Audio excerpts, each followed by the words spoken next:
할렐루야. 9월 2일 화요일 매일 성경 묵상입니다. 오늘 말씀은 데살로니가전서 2장 1절에서 16절의 말씀입니다. 사람들은 서로 간의 관계를 터거나 유지하는데 작은 정성이나 신뢰가 필요하죠.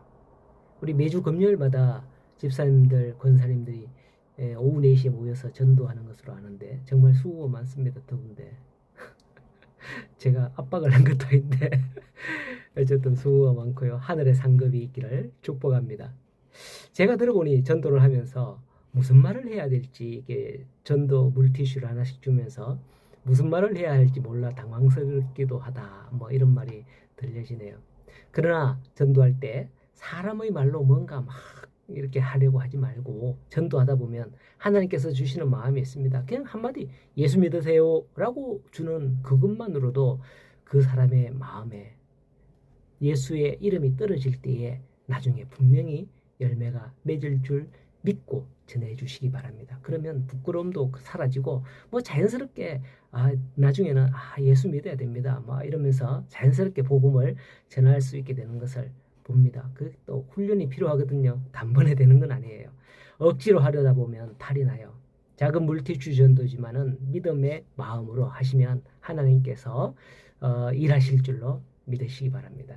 자, 오늘 말씀해 보니 바울이 데살로니가 사람들에게 어떻게 접근했냐, 어떻게 들어갔냐 하는 말로 시작을 합니다. 바울이 데살로니가 시에 가서 전도를 하는데 그곳 사람들은 생전 처음으로 복음을 듣는 거죠. 물론 유대인 통해서 하나님을 들었긴 들었지만은 복음, 예수 그리스도의 복음 생전 처음 듣는 거거든요. 그런 사람들에게 어떻게 다가가서 전도할까? 이걸 생각하면 여러 가지 방법을 찾고 연구하고 고민하고 그럴 수도 있는 겁니다. 그러나 바울의 마음은 어땠을까요? 4절에 보니 그가 복음을 전할 때 사람을 기쁘게 하려고 함도 아니요 하나님을 기쁘시게 하려는 마음으로 했다라는 거예요.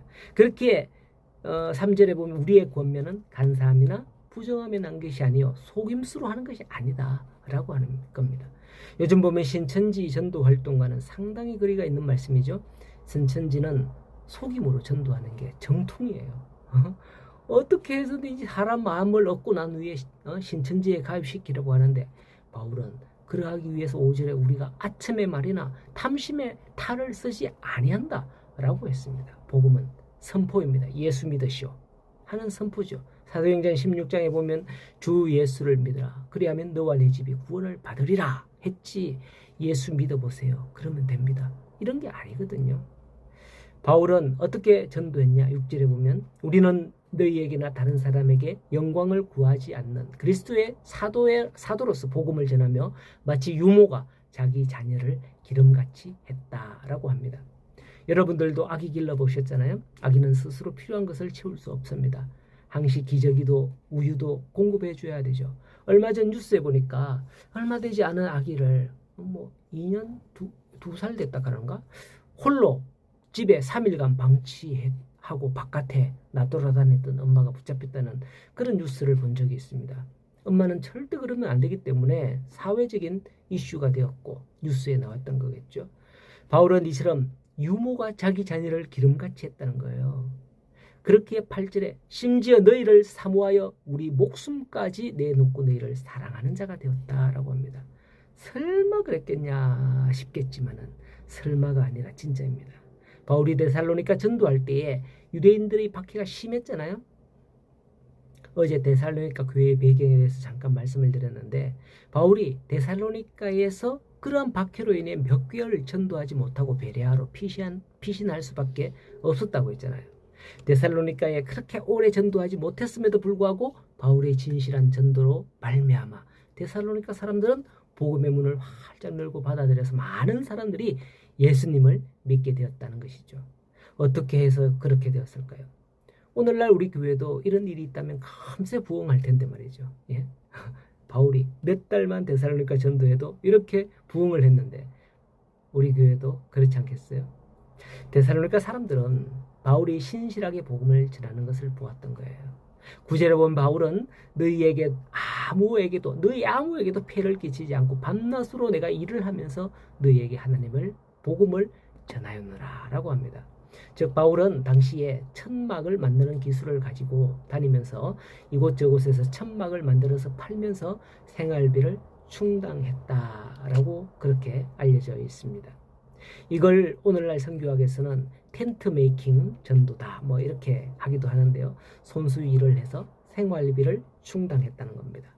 뭐 그렇다고 목사님들이 다 일을 내서 돈 벌어야 생활비를 충당해야 한다라는 건 아니에요. 다만 여기서 바울이 이 말을 한 것은 우리가 너희 믿는 자들을 향하여 어떻게 거룩하고 옳고 흠이 없이 행하였는지를 너희가 보았고 너희가 정인이었다라는 것을 밝히면서 오직 복음을 위해서 힘썼다라는 것을 밝히는 겁니다.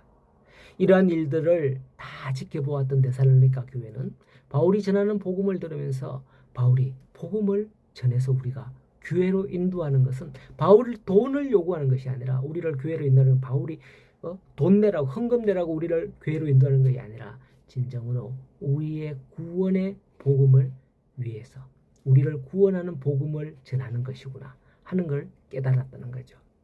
데살로니가 교회는 이러한 바울을 통해서 13절에 하나님의 말씀을 받을 때에 사람의 말로 받지 아니하고 하나님의 말씀으로 받았다라고 하는 겁니다.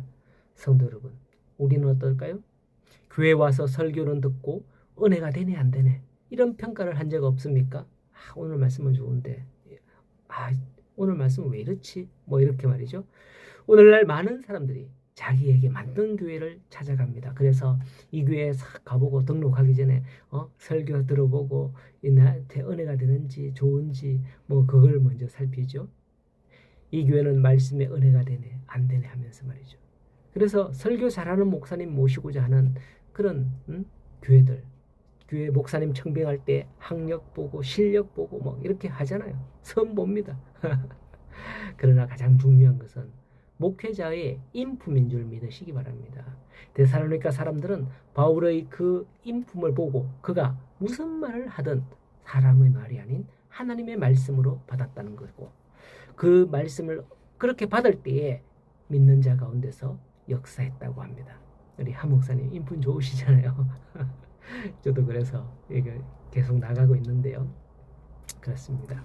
주변의 많은 분들에게 교회에 대해서 자랑하고 소개하고 전도해서 우리 목사님이 전하시는 하나님의 말씀을 듣고 마음의 문을 열고 복음을 받아서 생명 구원의 역사가 일어나는 진정한 우리 울산 성김의 교회가 되기를 간절히 소원하고 축복합니다.